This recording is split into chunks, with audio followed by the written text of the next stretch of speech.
You can batch process a whole pile of raw photographs to improve the strength of the colour and change the tone. But when you come to individual shots, you may find that they have individual problems. Like this shot here, it's called warmth, and it's got a very cold looking colour temperature, and that's partly because it was a cold day. There you can see there's a bit of snow on the ground. But we want our holiday snaps to look warm, and we can do that by fine-tuning the colour temperature of the image in the standard editor. Before we do that, if you go to Enhance, you'll notice that some of the options are greyed out, and that is because we're using 16-bit depth for our colour channels to maintain quality.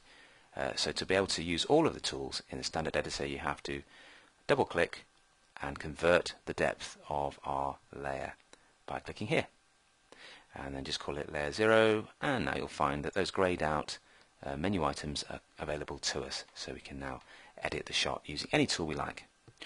Now there's several different ways to warm up the shot. One way is to go to Enhance and go to Adjust Colour and choose Remove Colour Cast. Now that is a very subtle way of warming up or cooling down a problem photo.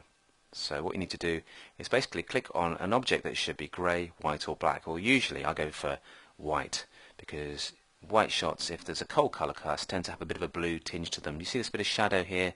That's got a nice bluey tinge, but let's click on there to sample it, and Photoshop will think, oh, that's a bit blue, let's warm things up a bit, and you can see the overall shot warmed up quite nicely. If you click Reset and try sampling somewhere else, like this bit here, you'll find it's very, very subtle. I've clicked and it's not made a huge change, but if I go to something like this bit of blue shadow there, then we get a much warmer looking shot. So that works very nicely indeed, and that has a much nicer, warmer, more friendly colour balance.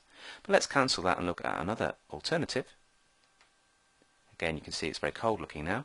If we go to Adjustment Layers and choose a photo filter, that is also designed to deal with colour balance problems by mimicking the filters that you could put over your camera lens.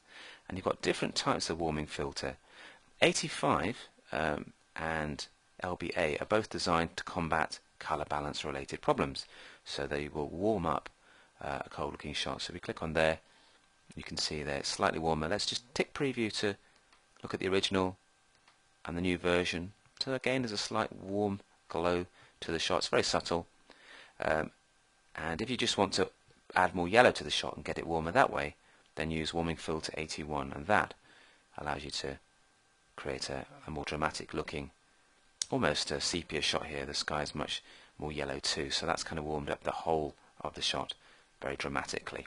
So it's really up to you with personal taste, but the nice thing with the adjustment layer, of course, is you can turn it on and off to see the before and after, and you can reduce opacity as well for a more subtle way of blending the effect. So something like about 75% will still give you a warmer shot, but preserve some of your blue sky.